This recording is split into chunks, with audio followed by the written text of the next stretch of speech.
All right, hey everybody. We are back with another edition of KC Music Talk. My guest today is a teacher and saxophone player here in Kansas City, Doug Talley. How's it going? Oh, I'm pleased to be here. How about you? No, I'm doing really good, thanks, man. I can't remember. Oh no, I know exactly where I met you. It was at KC Music Camp, or Yes, no, what was it called? It was the jazz camp at KCK Community College. Yeah, that's right.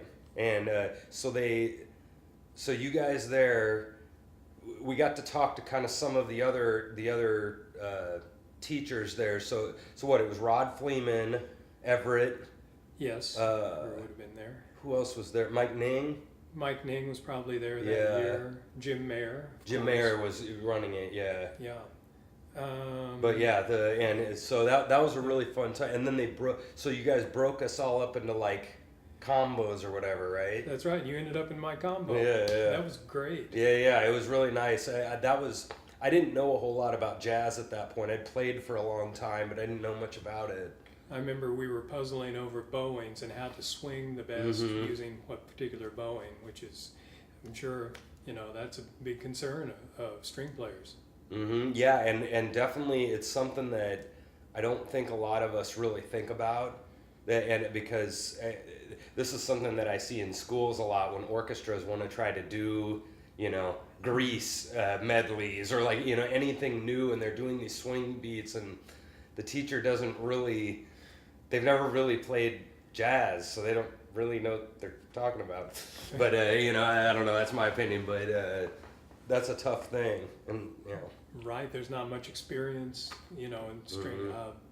We were fortunate enough in our school to have Turtle Island String Quartet come in a few years back. It just sort of ended up in our lap, and it was so cool. Oh yeah, they're ridiculous. I mean, they're incredible players. That's really cool. Like we never got anything like that in our high school, but It was sheer luck. Really? Yeah. And that we'll take it. Yeah, but the camp was really cool because I mean you guys. And during lunch, I mean, you guys came over and like played a combo for us, and we're all just sitting there like, oh my god, like these guys are awesome. It's a great camp that offers. This is not an advertisement, but it's a great camp, I think, because it offers something for lots of different age groups, depending on what you want and what you need. Oh yeah. So it's not just for young people. It's not just for older, experienced people. And the faculty, lots of good teachers on the faculty. Oh, Matheny, Mike. Matheny he was that there year. at the. Yeah. That's another one I remember. Now Steve Malloy is on there. Mike's not there anymore, and they have a trombonist, Brian Scarborough. Who's on the faculty. So that's cool. Yeah, it's been a few years. Yeah, I was there a while ago, at least 8 years ago. But yeah, man. So I know that I've seen you play out in public doing stuff with Rod and random people around town. But I didn't know until a couple years ago that you've taught band for forever, right? I mean, or not forever, but for a while, yeah. Since 1984. Oh wow, okay. So forever. Forever. But so being a teacher and a player, everyone on the show has made it very apparent to me that doesn't just happen. People don't just like kind of fall into this. There's usually stuff that happens throughout their whole life, and so talk about kind of how you got started playing or whatever.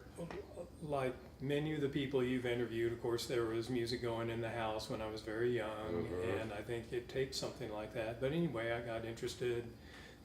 My folks supported it, and so I started on piano, and then actually cello was the next instrument. Loved that. Started a little bit on clarinet. When I got old enough, I had to make a choice between those two because of the way the schools were structured at that time. I did clarinet. I don't know really why, but I did. And so that was a fork in the road, and then added sax to that.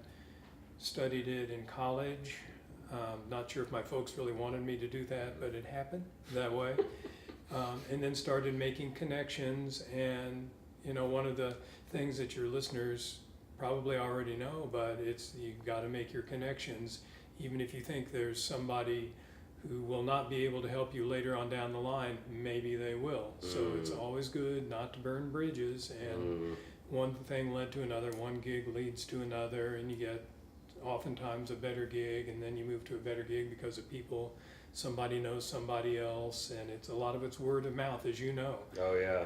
A lot of it's word of mouth, and I've gotten to play a lot of really cool stuff. I got to play in Vegas for a summer with, of course that was a long time ago. And some of my better gigs have come from just word of mouth types of things. North Texas State at that time.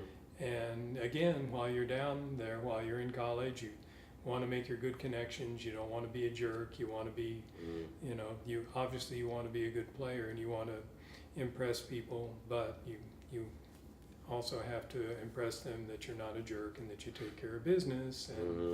And then things start coming your way. And I found out that I'm not really suited to be full-time professional musician, because to do that with my instrument in this town, you either have to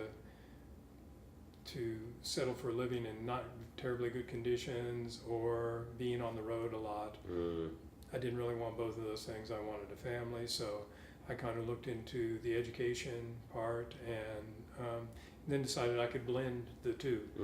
And I think you can do that if you're careful about it and you have, you're really careful about a good balance between being a teacher and also being a player. One helps the other, as a matter of fact. So anyway, that's a little bit of my background. Yeah, that's cool. So I mean, you said a whole bunch of things right there. Definitely as a teacher, my posture is 1,000 times better because I'm a teacher. I'm demonstrating curve. I mean, every single day demonstrating all this bow grip, whatever, and I totally know what you mean. I think being a teacher makes you a lot better player. Right, I'm sure. And you've probably picked up things from some of your students. It's like, oh, I better check to make sure I'm doing that right. Yeah, and that's happened recently for me of just, it's probably similar on the saxophone, but definitely not even thinking about like my thumb or something, random stuff. And I've gone through 8 years of teaching at that time, and I never even thought about my left thumb or something, some random thing. And my student, triggered that out of me, Yeah, and you end up being a better player. Yeah, So. And you said something else interesting, and we haven't talked about, we've talked about this a little bit on the show, of the connections kind of thing, and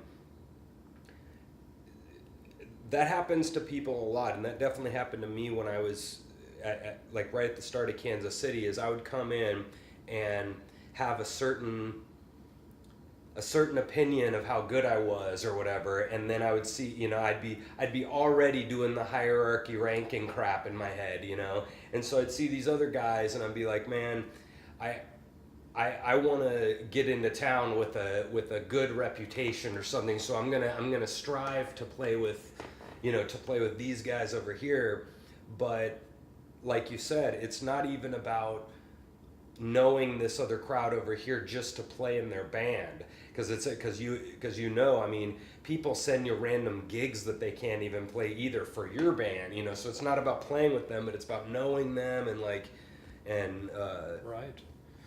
And with a positive attitude of, I'm not going to try to take your gig, but I love what you're doing. If you've got extra work, send it my way. I promise I won't steal it. That type of thing where nobody's going to feel threatened. Oh yeah. And everybody's got something different to offer. Like, one of the groups I play in is the Kansas City Jazz Orchestra. Right. Yeah. And so there are 5 saxes in that group, like a lot of big bands. And nobody's there trying to beat their chest saying, I'm the best sax in this section. Everybody's got a different story to tell. So if they stand up to play a solo, it's going to be totally different than any of the other guys. Right. And I think just knowing that you've got something different can keep you away from worrying about, are you the best player, or are you not the best player, or should I feel bad about not being able to do this or that? As long as you're doing your story, telling your story, and doing it with conviction, and and professionalism and mastery, then that's going to carry a lot of weight. Yeah, definitely. I mean, you were and you just hit on something with that hierarchy that everybody, that's what's so crazy to me about jazz in comparison to classical, is that everybody's like trained the same in classical. So everybody kind of, I mean, there's differences, but everybody kind of ends up sort of almost the same player. But in jazz, it is all over the place. I mean, somebody's got really good rhythm, or somebody's a pretty bad technician, but their ideas during their solo are just so ridiculously awesome that they're, you know, and you were mentioning even big band, that some guys are really good at reading in big band, but then other guys go into a combo and they just shred them up really bad. So that's like a whole nother thing with being in a group like that, right? Right, absolutely. I mean, in a group like that, in pretty much any big band situation, you do have to be a good reader. Yeah. Or, you know, I was going to say, or you won't last. I mean, that has something to do with other things. But you'll certainly, if you're not a good reader, then you're going to be causing yourself some headaches if you're in a big band setting. If you're a woodwind player in a big band setting, then a professional big band setting, you also have to be able to double. Because almost all the groups, you know, the woodwinds. You mean like clarinet and sax, or flute sax, whatever? Flute sax, yeah. clarinet sax. Sometimes the bari sax player will have to double on bass clarinet, or the lead alto player might have to double on soprano sax. Right. And, you know, it's not that easy. You have to have a little bit of training on that. Oh, sure. So, you know, depending on the situation you're playing in, it requires a different skill set, possibly. And just like you're saying, you know, like somebody might be a better reader than the other person, but you know, that person can just totally shred it if it's a combo gig where there's no reading involved. Yeah, right, sure. Yeah. Yeah, there's all kinds of people out there with all kinds of different skill sets, and hopefully you can match your skill set to a job. Right. And that's also a thing, like in something like the jazz orchestra. I mean, you guys are all good. You guys all have reputations. You guys all, I mean, you know, everybody in the group is a good player to great player, you know. I mean, I've seen you guys have a really good group. It's a good organization. Yeah, with Clint or whatever. With Clint, and Clint writes a lot of music.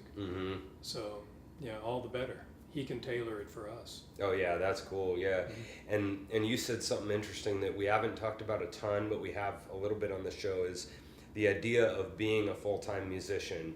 And you were talking about sort of like knowing what you're getting yourself into, you know, knowing that, okay, if I'm going to go hard on this, I'm looking at scrounging around, finding my gigs, or I get lucky and find a pretty good band. We go on the road. I'm gone for 3 months, you know, and so like talk about that of finding that balance of the really obnoxious day job that we all kind of have to deal with here. Like, well, it is a balance. I mean, at the end of the day, you have to have something that's going to make you feel good about your musicianship. I mean, if you're a musician, I'm sure we're talking to musicians, so. But you also have to be able to put the food on the table, and whether that means you can find a playing job that pays pretty well, that you can tolerate, you know. I mean, usually the art and the that money. That you can tolerate. The art and the money don't go hand in hand. You know, so it's like there's a certain discipline. Like there's a discipline that I'm not particularly good at, which is show playing. And the show playing part is, I mean, a lot of it's really fun music, but then it gets to be time to perform, and you usually have to perform it multiple times. And after I perform it once or maybe twice, I'm done. You know, and then here comes the third and the fourth time, and it'd be like watching a baseball game rerun where you already know what's going to happen. Right. You know, so and now there are people who can knock that out and they thrive on that. You know, and those players playing the Broadway shows and the money is good. Right. Yeah. You know, and that's a different deal, and that definitely pays the bills.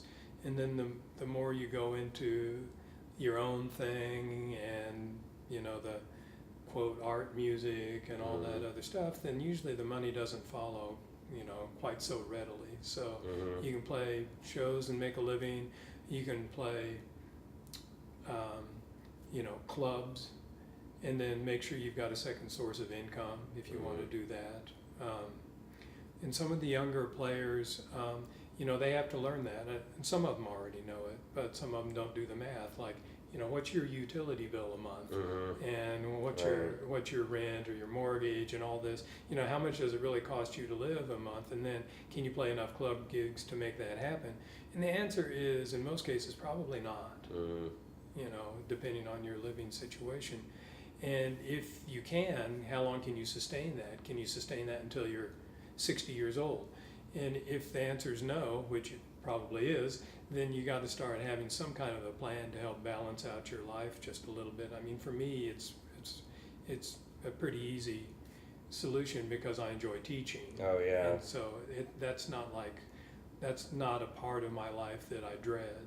Oh sure. I enjoy that, and so I can put that together. But with some other people, it's tough. I won't say it's not worth it, because I think it is.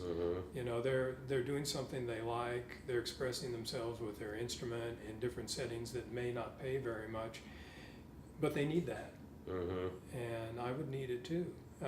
So you have to figure out what you're going to do to get food on the table, and so there's definitely a balance there. I did a master class at University of Minnesota, and this was many, many years ago. And the topic was just what I was talking about there. And the director of jazz at that time had a lot of players who thought they were just going to go out and play clubs for the rest of their life. And so he brought me in to try to talk some sense into them. And it's not that you can't, you just have to resign yourself to, okay, if I'm going to do that, and only that, then, what does a club pay? I mean, if you can get $100 out of a club, okay, then let's say you can play, let's say you're a horn player, so let's say you play 3 nights a week, that's $300 times 4 weeks. Yeah, one carried the two, and then $1,200. Yeah. Oh crap. Yeah. So, what is that? $14,400.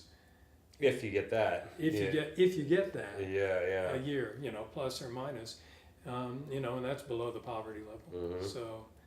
But you put that with a $30,000 to $50,000 teaching job, and that is pretty good. Then you put another half of it of a wife who's doing something similar to that.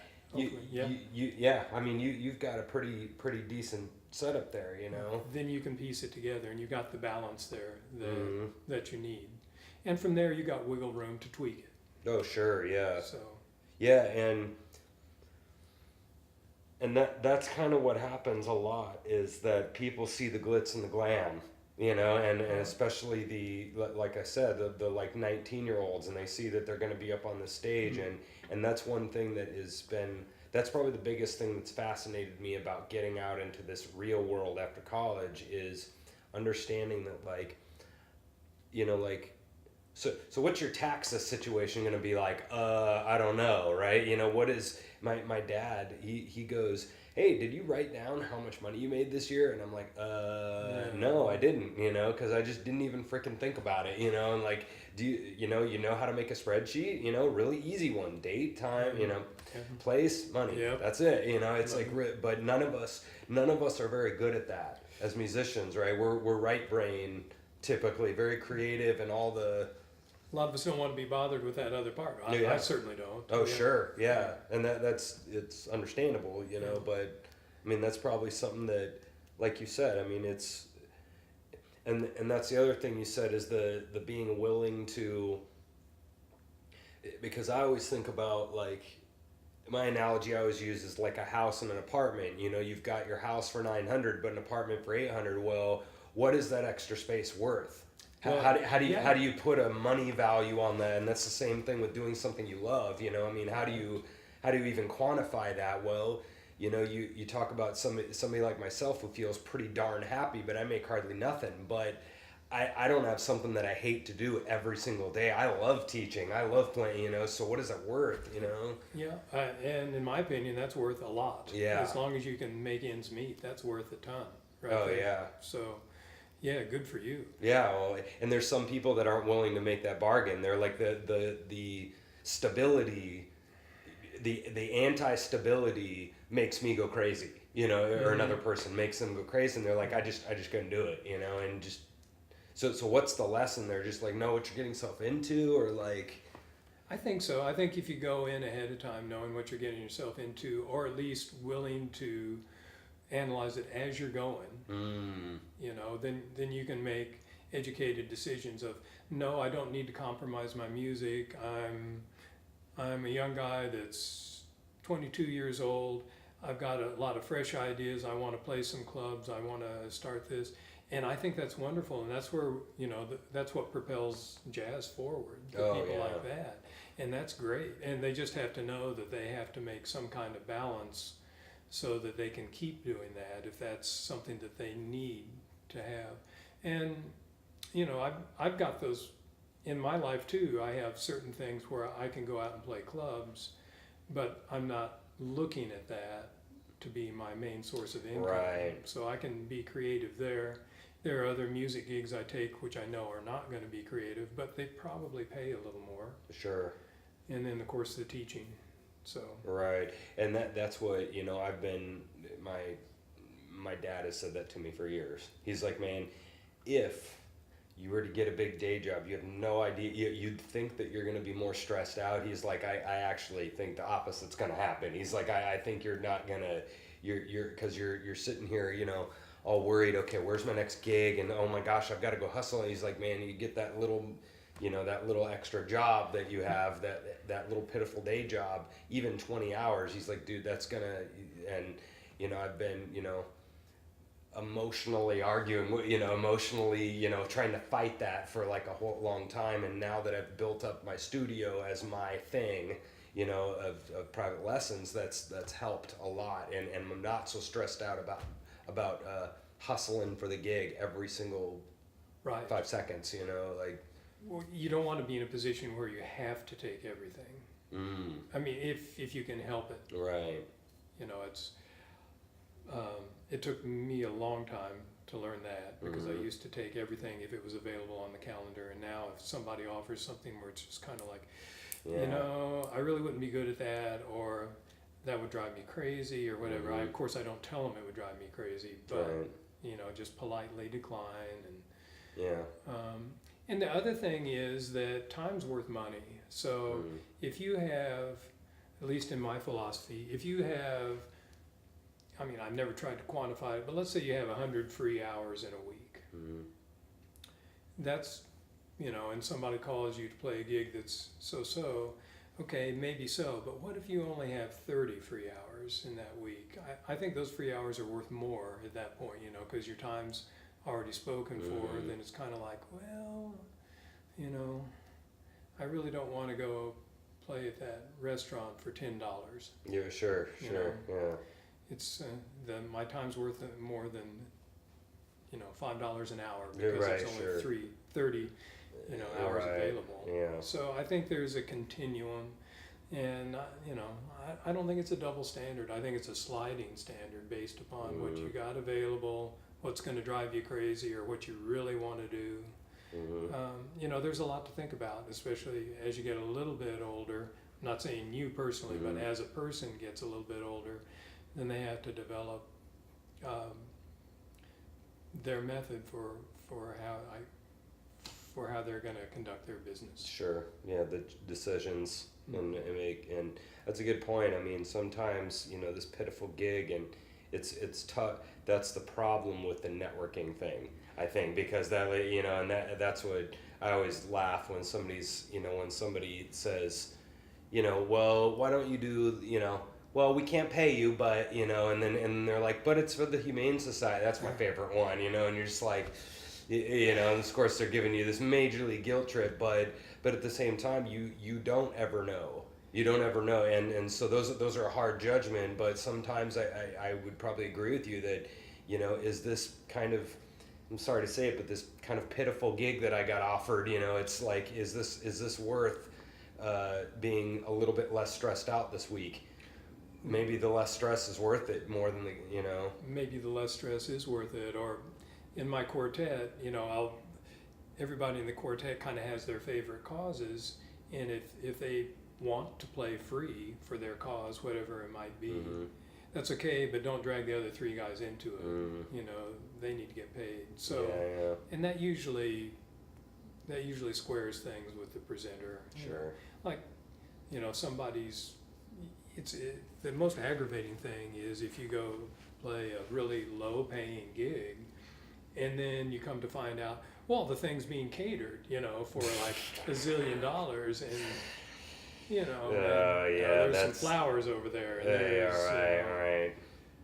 Yeah, that's pretty weak, and that's really I mean, there's a whole nother discussion, but definitely, I always find it really hard, like you said, of judging like how much stuff you have going on, of judging how much to charge. It's always the hardest for me because, you know, obviously if I could, you know, if like definitely with students, I've made this argument before where you have a certain level of student that you would like to get into your studio, not even level of player, but level of commitment level. Yeah. You know, there's the people, like I've said before, when I went to UMKC as a high schooler, you know, I got offered to take from the viola instructor at UMKC, which is a big honor as a high school. Well, he had this, I call it the muscle, like a gangster, you know, he was just saying, no, if you don't do this, like, you're gone. I have 12 more high school, you know, so he put up this kind of muscle to be able to sort of demand X, Y, and Z, demand money, demand your respect, demand you practice, demand, you know, and Right. the same kind of thing happens to me where you get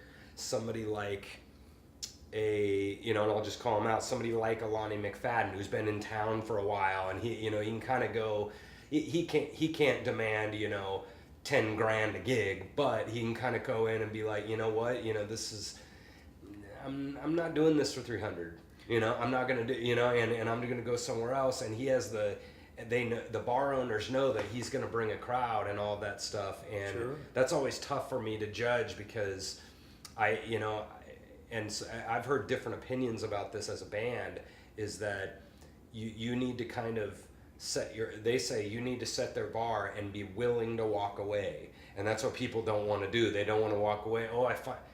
The 7th time I've gone down to this bar, and now I finally have talked to this club owner, you know, and then, oh yes sir, I'll take anything, you know, and now they have you, and you're on their little leash and stuff, you know, like doing $50 gigs and stuff. And that becomes your new value. Yeah. You know, yeah. Yeah. So I would even go a step further and say that Lonnie McFadden not only doesn't necessarily, you know, he can be in a position where he can't lower his price because that becomes his new lower value. Sure. Yeah, right. I don't know if that's the way he runs business. Yeah, he's just an example of somebody in town that has he has like 4 weekly gigs, which is nuts. You know, I mean, nobody has that. You know, and like, but he's deserved it. He's been in town for 40 years. I mean, you know, absolutely. Yeah, and he's a really nice guy. But anyway, that's something that I've always been really frustrated with, and now, you know, and even charging for lessons too is another half of that, where, you know, do you set your, you know, and I've tried to think about this, do you set your price and be like, man, if you're not even willing to pay this price, then I probably don't want you in the studio anyway. And you could think of it, I guess, maybe as a really good student is $800 to $1,000 a year. You know, like $800 a year is a good student if they go 30, 40 weeks. You know, it's like, and so, you know, a really bad student or a really great student is worth more than 3 that quit early. You know what I mean, money wise. So I mean, like, right. I don't know. You know, I don't know what the answer is. I mean, well, psychologically, I mean, you pretty much have to attach a value to it, so that they will attach a value to it.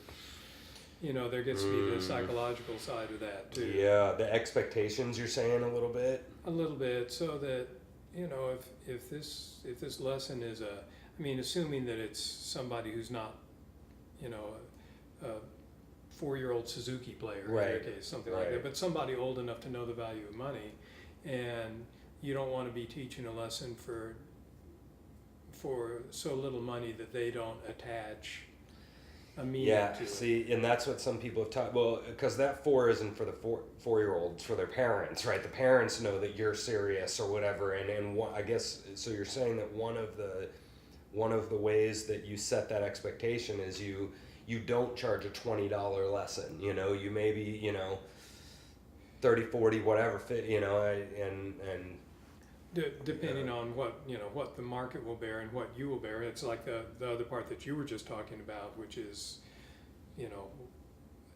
setting the hierarchy, or what level you're at, whatever that means. But right, if you're a symphony player, are you going to have what are you going to be teaching for? And it depends probably on a lot of things. So. That whole thing, the economic thing, I know we went off on a tangent there. Yeah, that's all right, yeah. It's an interesting psychological study, and just trying to take care of business without being necessarily too business-like. You're still an artist. Oh, yeah.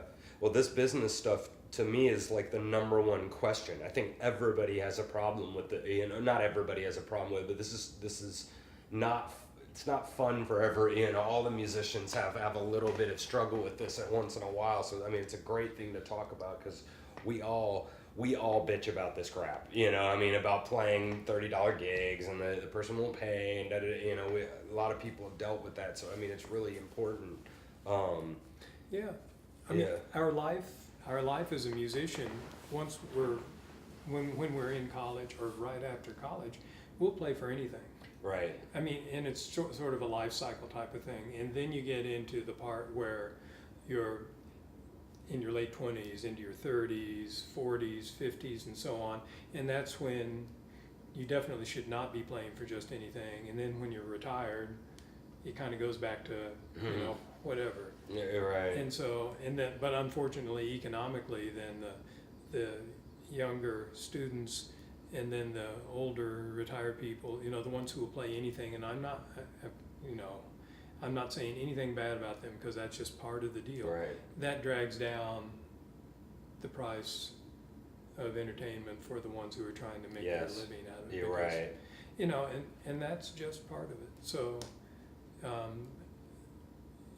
the good part is that the young players, they're infusing the life of the music. Right.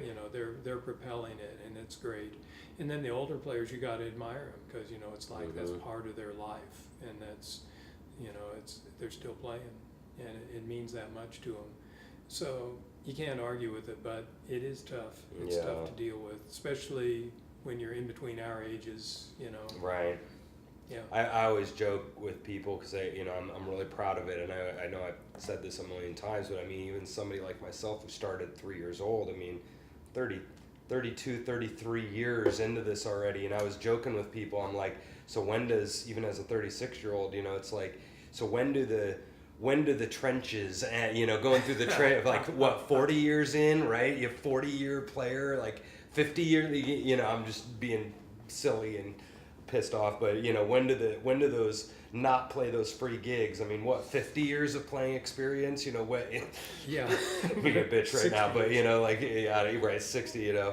But anyway, like switching gears a little bit. So talking about like teaching a little bit, what was like maybe more on the like pedagogy side or whatever, what was something that happened when you were like a younger teacher that you kind of learned from, or that you saw somebody else mistake somebody else that like what are some typical mistakes like that younger teachers typically run into? I think, and this is just my opinion, and probably there are as many mistakes as there are people. So but I think going by the book too much. It's every player is a little bit different. Every player, of course, you run into this in private lessons constantly, even more than I run into it in a classroom. But every player who's sitting there needs help in a little bit different aspect. And being able to say that, this is not a cookie cutter type of thing.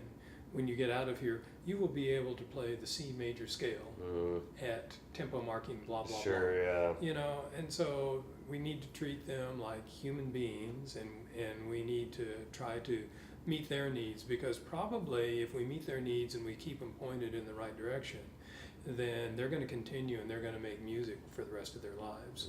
And if we screw up, then that's kind of on us. I mean, there's always going to be screw ups, but hopefully they're not too blatant. Yeah. So, And on and I know when.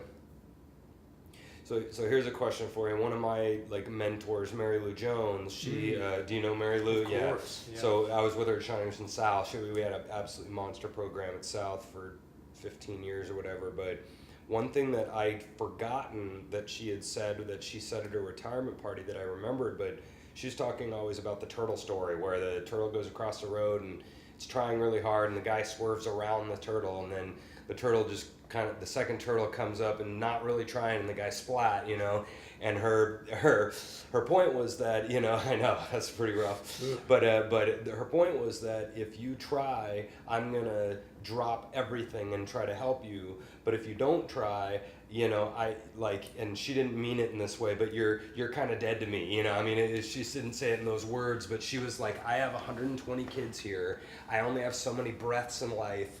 If you're, I only have so much energy and so much emotion and motivation. If you're really trying, I will go above and beyond. But if you're not, I've got to kind of move on. And I've been kind of trying to wrap my mind around that because it's one of those things that I'm really bad because I'm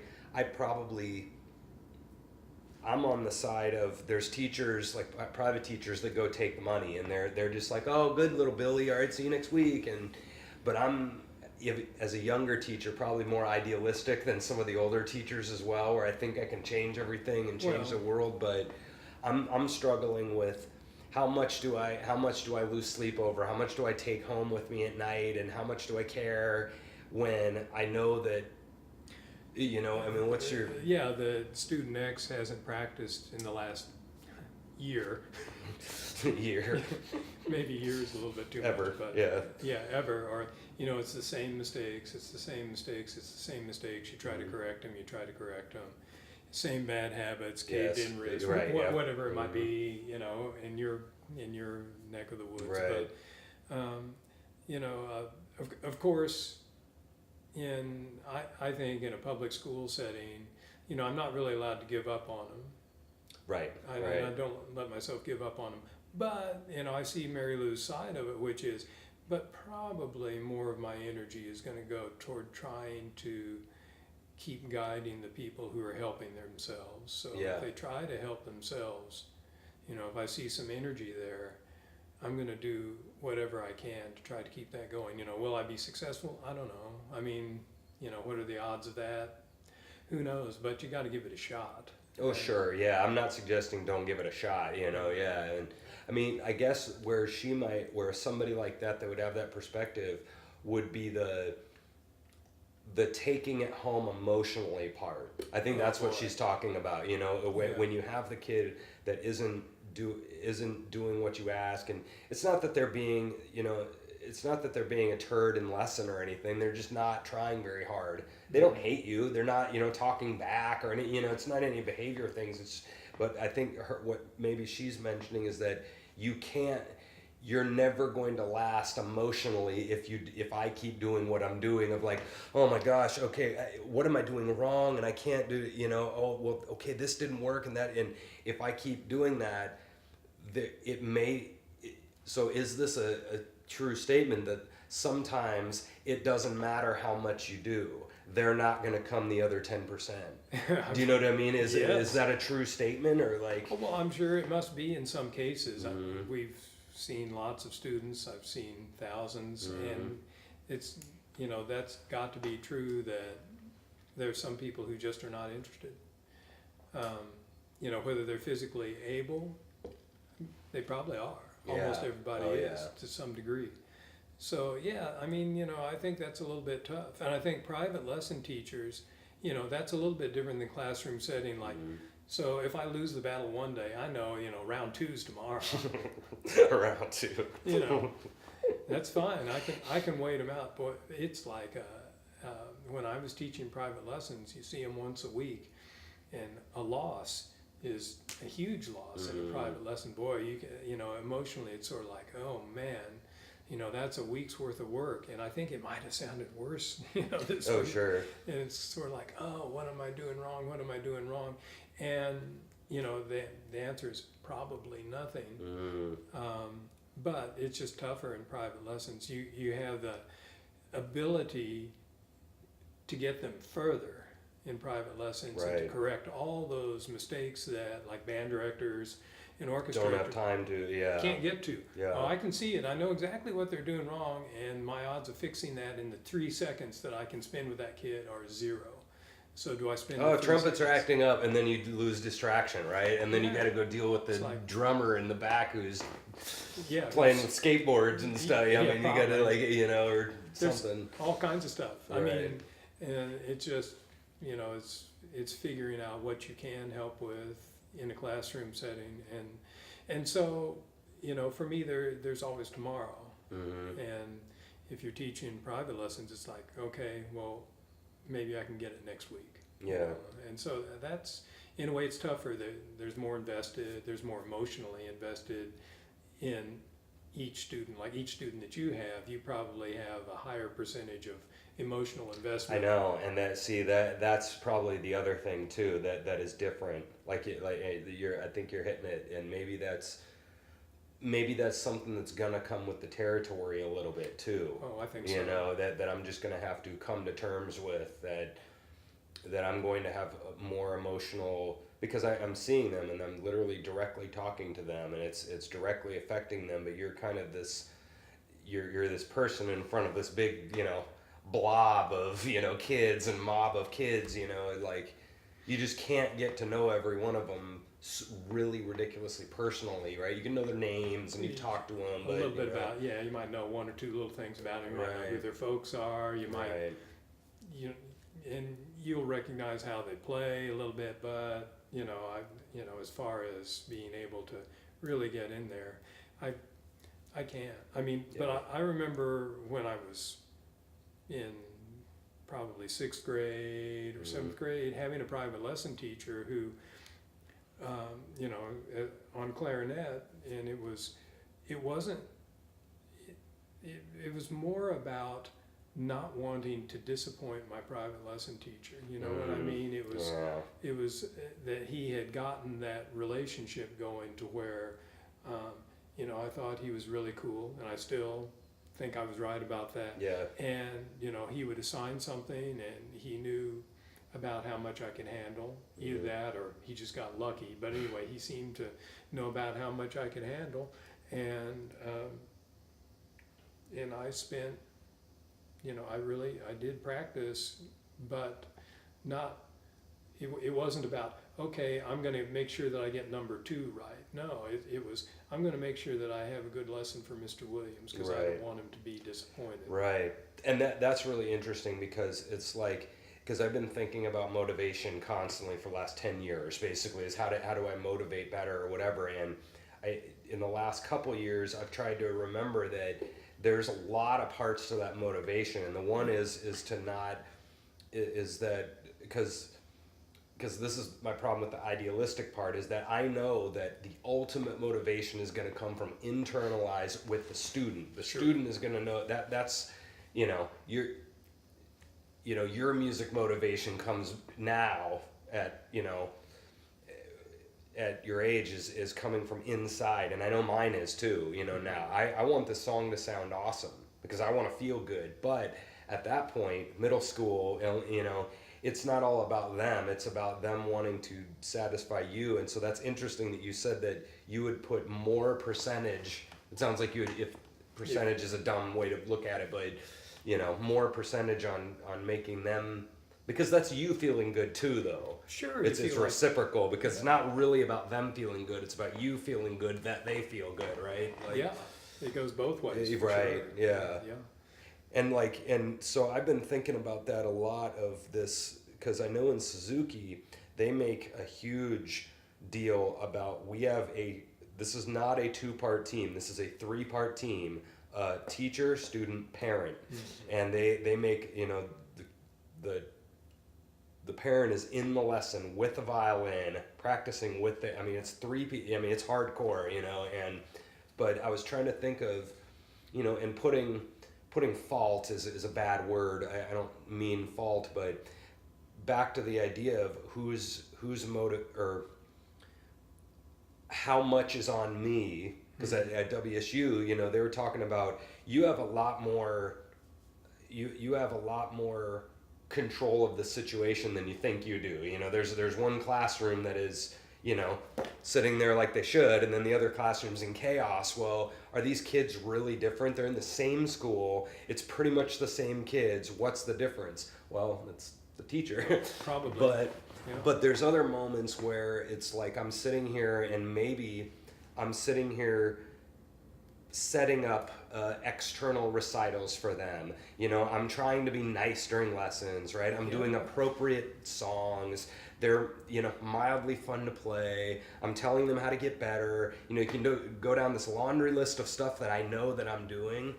But then I come back to, the parent's not really doing anything, and I don't like putting it on them. I'm opposite of a lot of people. I always want there to be something that I can do, which makes me annoyed, because that's something. Then I can I can invoke, something on this situation. But I'm coming to terms that sometimes there isn't anything you can do, and I hate that. I don't want that to be the lesson, But like. So sometimes the trigger, the emotional trigger or motivational trigger, is a mystery. I suppose maybe ideally one or several exist with any student. I like what you said about Suzuki. I think that it's great having one of the parents automatically in the loop. And that's something that, in public school, we try to keep the parent in the loop, but that is a much tougher type of thing. Motivationally, I don't know, the student is not going to want to disappoint the parent. Or hopefully the teacher. Right. So motivation is such a tricky thing, and the trigger can be, what motivates people. A lot of times it's the relationship. It may not be sonata number 3.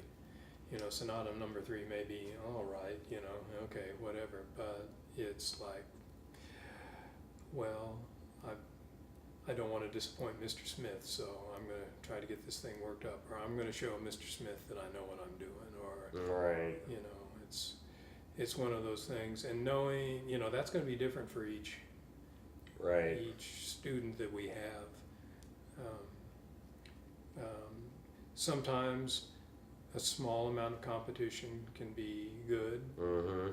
Yeah, that's the other trigger of the other kids at school, right? Some of the kids are motivated by that. Some of them are turned off.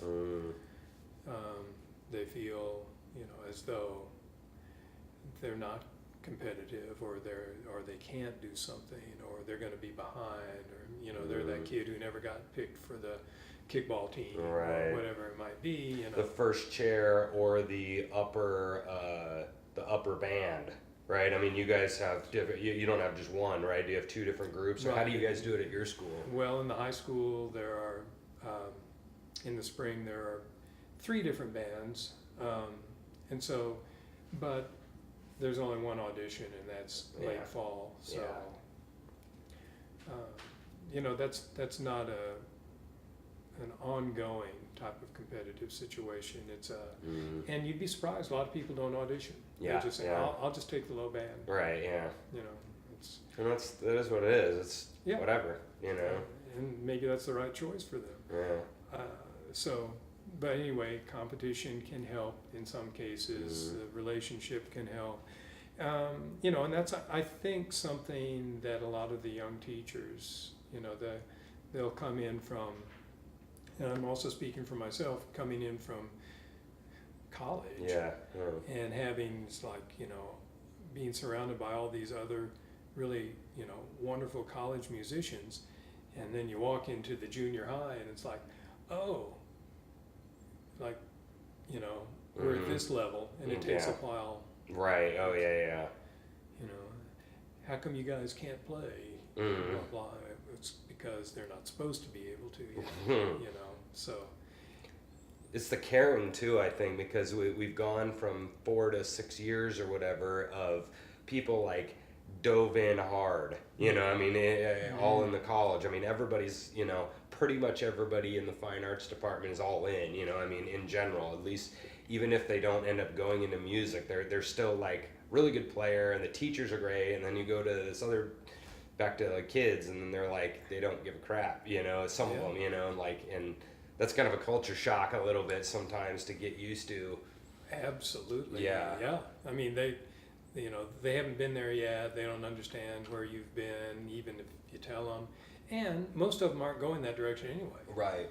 You know, they're in public school music, and if you have to have a common goal, it would be, you know, I hope when people are done with me, that it'll take them a little bit closer to loving music or having it be part of their life. Right.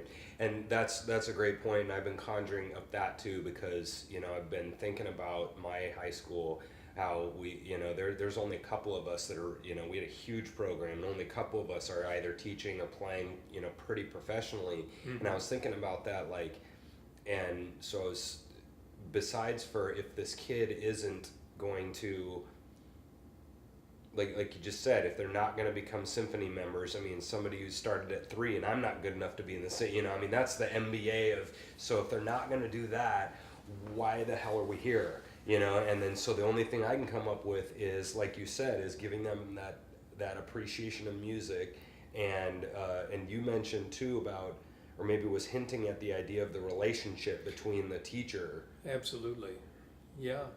You know, and you saying you're not good enough to be in the symphony, come on. I mean, you know, that's like every string player who's in the symphony, you know, they're responding to a very, very particular skill set.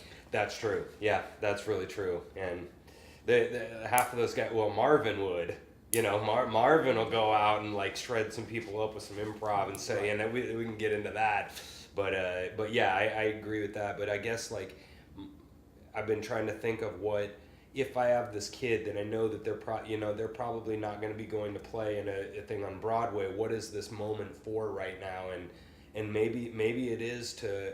I heard one that I'll share is this lady said, she's like, I'm really glad we're doing lessons because my son, and they were divorced, the mother and father, and she's like, my son doesn't have anybody in his life like you. And she was meaning like my personality of being very artsy and very excited and passionate. And she's like, his father is not like you. He's very, you know, and she's like, that's really cool that he gets to see a guy that is like that, really passionate and really talented in a specific area. You know, there's whatever qualities she was talking about, but I'm like, oh, okay, so that's what this mother is doing this lessons for. I get it now. It's not because of the music. It's all this other stuff. Sure, it has many other values. You know, it's got immediate feedback. Mm. You know, you can't get, I suppose, a video game, but you know, but you on something real like an instrument. You know, that's how. You know, how much quicker can you get feedback? No, it's not F sharp. It's F natural. And the instrument tells you that immediately. Right. And, you know, I think that's wonderful. I think it helps to teach lots of stuff. Perseverance, you know, is one of the things that no matter what you're going to be doing later on down the line, you got to have perseverance. Oh, yeah. It's the one, it doesn't matter how smart you are or not intelligent or anything, you know, the sticking with it, right? You know, the grit part is that's what helps to make people successful. And, oh, sure. And music is, I think, one of the best tools for younger people. Oh yeah, so, especially today, right, where everything is so fast and what's the word? Immediate gratification. Yeah. And it's there. I mean, it's there. Not, you know, as far as day-to-day stuff, it's like, oh, that note's wrong. Okay, that note's right. Not loud enough. Okay, not soft enough. Higher, slow, you know, whatever it might be. You know, can you play Sonata Number 3 any better than you did the day before? You probably won't notice that. You're right. Yeah. You know, so hopefully people are paying attention to the right thing. But you know, that is the negative part. That if your goal is to, I was going to try to find a piece of sheet music, but if your goal is to be able to play from here to here, that might take more than one day. You know, or 2 days or 3 days or a month. Right. And plus getting it to sound like anything. So, you know, so part of it is just being able to stick with it. You know, I was down at the Blue Room, this is years ago now, and it was packed. I don't even remember who I was going to see. It was a national act. And I got there late, and so they seated me at a table with another gentleman, and we got to talking during the break.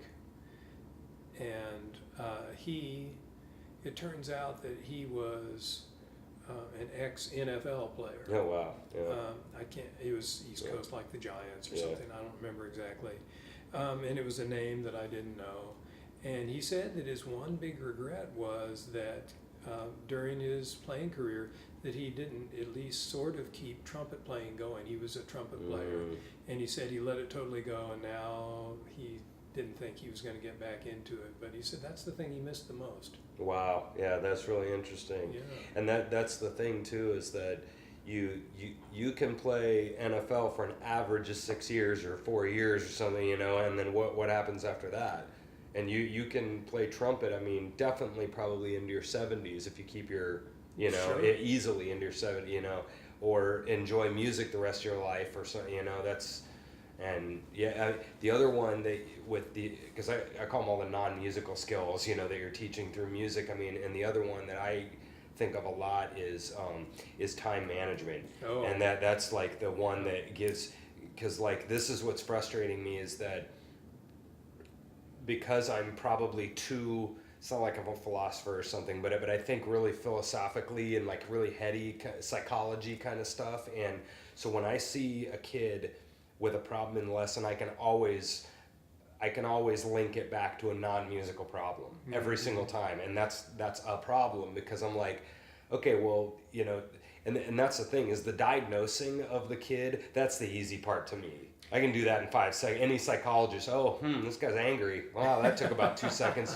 You know what I mean? It's like you can diagnose in 2 seconds. Well, it's like what do you do about it? And if you tell them, when you tell them, how you tell them, like, and so like the time management thing, I've realized that I'm like, these kids that are in like 4 or 5 activities drives me nuts. They're in soccer and taekwondo and track and music and honors classes, and I'm like, okay, so you don't sleep. Okay, I get it, you know. Right. And no wonder you don't practice. Like, you're in 5 activities, and so I'm like, okay, this is not a musical thing. This is a parent-student time management thing. You know. And I hate to pin it back on the parents, because it may not be in many cases, but I still remember a parent conference I had, it's over 10 years ago now, and the parent, you know, was pretty adamant that she thought that her son shouldn't have to practice. It was just, you know, the music class was just to show up, play, put the instrument away, show up the next day and play. So it was more like just a place to play. Don't worry about trying to build any skills. Don't worry about, you know, any of the other stuff that goes along with music. It was just an hour where he didn't have to do math or whatever it might be. So you never really know where it's going to come from, or like you're saying, what to do about it. See, and then so when somebody says that, my mind goes in like 1,000. Okay, why would this parent take that?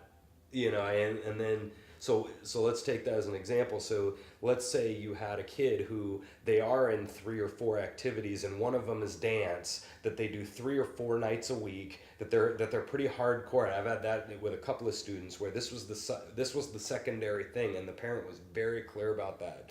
We're in honors dance, whatever that'd be called, you know, but she goes 4 nights a week. She does competitions. this is, she is not going to end up being a symphony player. We're hardcore on dance, that's fine. But she also wanted to do this. That, I get it. I get that. They're like, so we're very, and so the parents sitting there, we know what our priorities are. And I'm like, dude, That's right cool. on. That's really cool. good. You guys have thought about it. You're not just floating through the wind. You know what you want out of this. And that's where the kid shows up and they're like, well, we don't have time to practice. That's number one. But then what would be the secondary one? Like, the parent just can't really accidentally be bothered by, being the hey, you need to pray. That's a whole nother animal. That's different. Yeah, that's a little bit different. So can you call them out about that? You know what I mean? Like, that's where I'm at right now. Can you call them out and go like, well, in a conference? Yeah. Well, I mean, yeah, I'm in a slightly different situation. They're enrolled in my class, and as a matter of fact, administrators really would take a pretty dim view of me just attaching a grade without having certain curricular things that go with that. So if the kid cannot achieve certain curricular things, and assuming they're not a special ed person or something, that's a whole nother thing. Yeah. Right. Then then it's pretty much they're going to end up with the grade that goes with that. I mean, not that a grade is really that important to me, but it's just, this is a mark of how you're progressing in this class. In a private lesson, it's if one of my daughters was 5 nights a week in dance and this over here and that over there, probably I wouldn't choose to give them music private lessons, because that would be, or if I did, I would go in with the expectation of, here's somebody who can at least try to stem off some of the bad habits, and I'm willing to let it go at that, with a healthy attitude of, at least as you're playing and as you're enjoying the violin, you'll be playing it correctly. You may not be playing at a very high level, but what you are playing will be correct. Right. Or at least more so than if you hadn't taken the private lessons. And, and then the problem is they're not going to have very much practice in between, so some of the bad habits are just they are what they are. They are what they are. You knock down what you can. But that's not the students we're really talking about. It's the ones of, they're coming in, it's like, wave the magic wand, cure me. You're right. Yeah, and that's just where, and you're absolutely right, I think, with the public school and the private, is that it's a different situation, because you have this, there's obviously the emotional thing with this is my, this is my career and I love music and I want to help and all that stuff. But then you have the whole secondary thing of they're trying to get a grade in my class, and is it, and this is where would be a very huge kind of political argument on this philosophy, is that, like, is it your job to make, back to my question is that, is it my job to absolutely make sure that I help them, or are they trying to get a grade in my class, and do I eventually have to let it go? But in my situation, like, there's obviously money riding on this, this student, and that's where you get back to the expectation thing of, do I just set it hard, and if they're not they're not up to snuff, and you just you chop them and that's it. And you don't lose one bit of sleep over it because you're trying and they're not, and you're just like, what do you want me to do? That I just don't know how to, like, deep questions. I mean, it's hard questions. It's hard questions, and the answer is a case by case. Unfortunately, or maybe fortunately, since it's great. We're talking about humanity here. So, right. So I know that's I'm too deep for everybody. This is what I do at 9 o'clock at night. Think about philosophy, and everybody wants to go to sleep. One of my weakest students, as I believe it was a 7th grader, was this flute player who'd moved in, and she,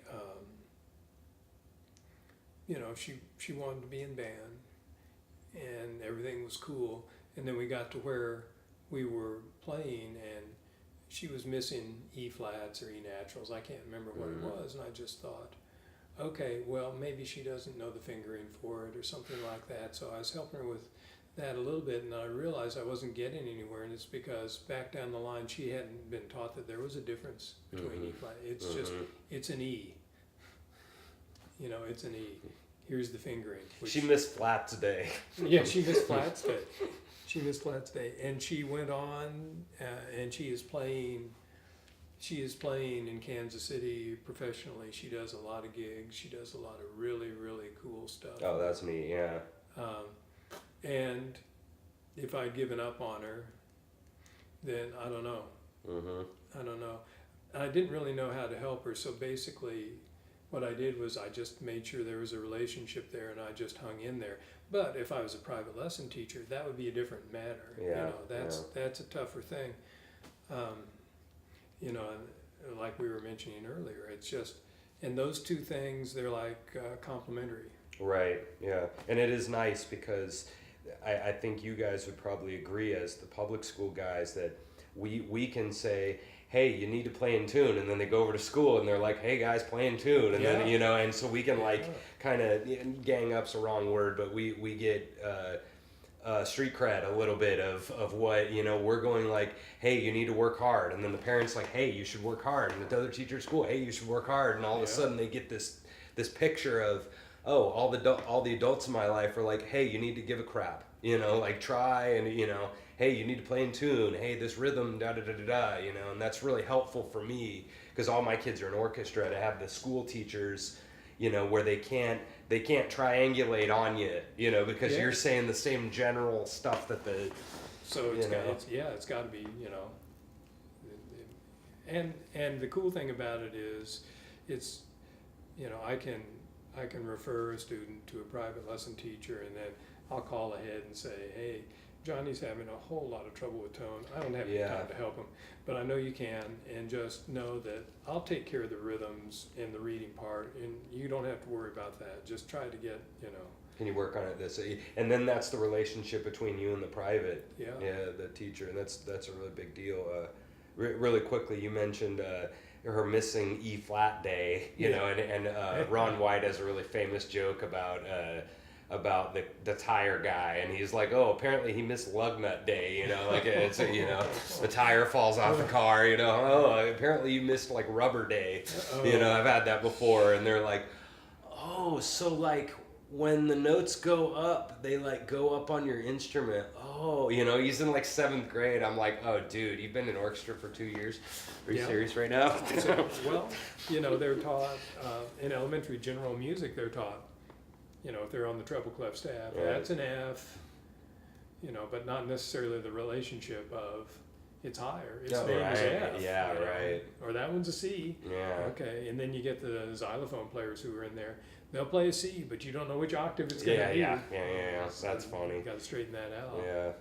Well, we're kind of wrapping up here. Do you got one more kind of really crazy student story, or a really, really fun gig that you got to play, or a really crazy moment in your music career?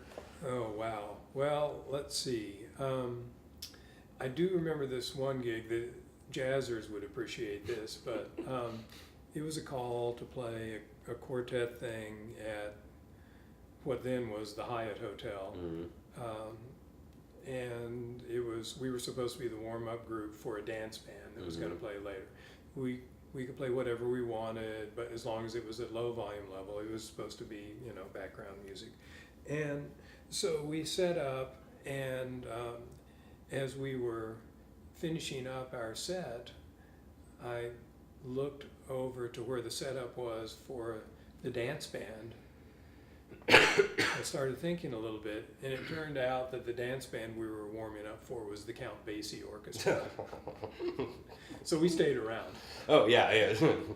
You accidentally stayed. Yeah, accidentally stayed for a couple hours and enjoyed that. It was an amazing gig. Oh, wow. Yeah, lots of fun.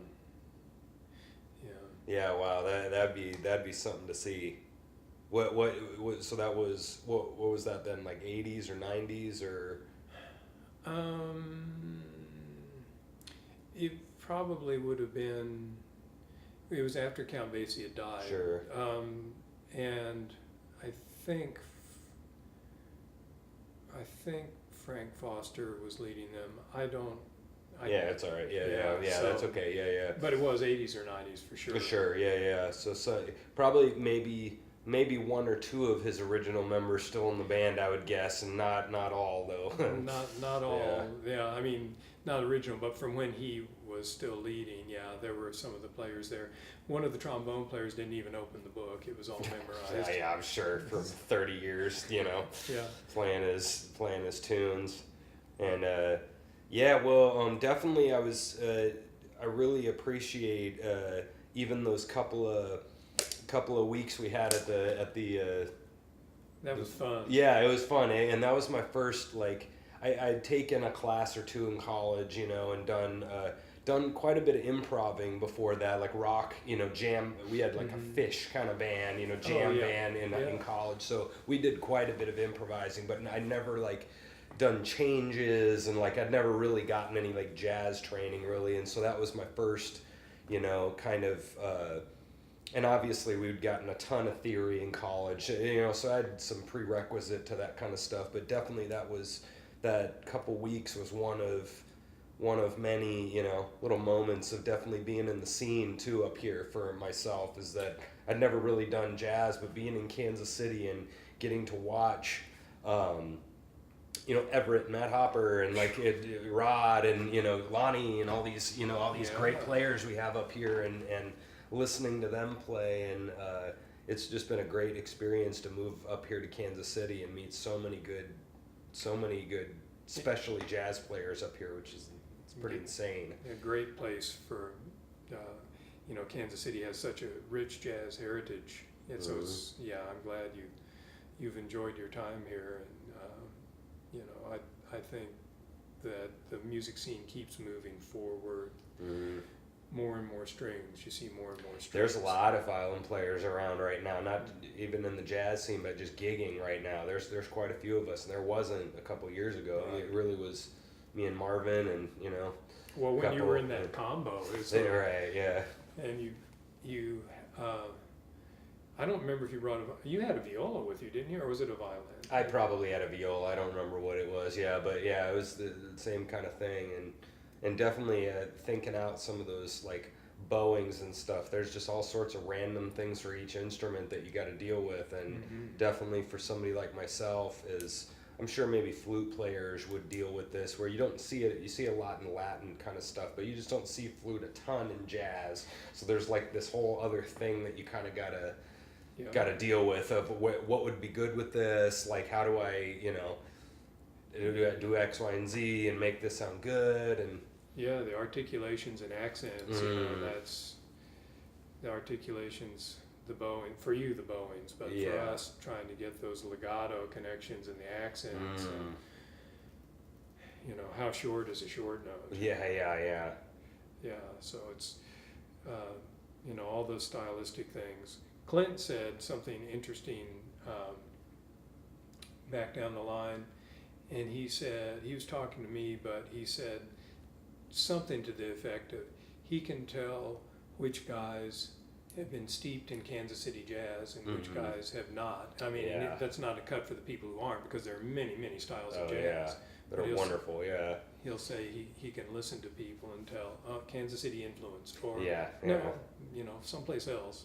Yeah, and that's really neat that we kind of do have our sound. I mean, definitely, like, I would say, like, the people in this town are really, really good at like medium swing. Like, we tear the crap out of that, you know. Like, and it maybe in some other cities it wouldn't quite feel the same, you know. I mean, that like, you know, that just medium swing stuff. I mean, Matt said this. Matt Hopper went down to Brazil, and he went to go play with some guys. And what was so funny is they wanted to play swing, and he's like, no, screw that. I want to play you guys as Latin. And he went down there, and he's just like.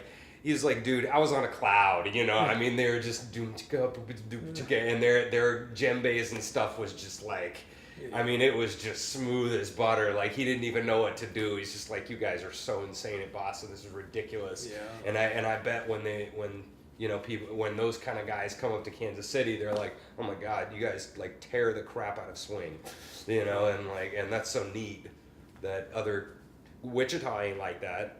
Wichita doesn't have a swing like history, you know, with it. They're more of a rock, maybe even bluegrass kind of a scene, you know, and so So to gig there, you gotta have different skills. yeah, you just gotta have different skills. So Yeah. well, that's cool, man. Well, anyway, we got Doug Talley. Thanks for coming, man. I appreciate it. Thanks for having me. Yeah, no problem, man. So teaching and playing in town. Come check him out all over town, and that's the end of the show. All right, get out of here. We'll see you next time.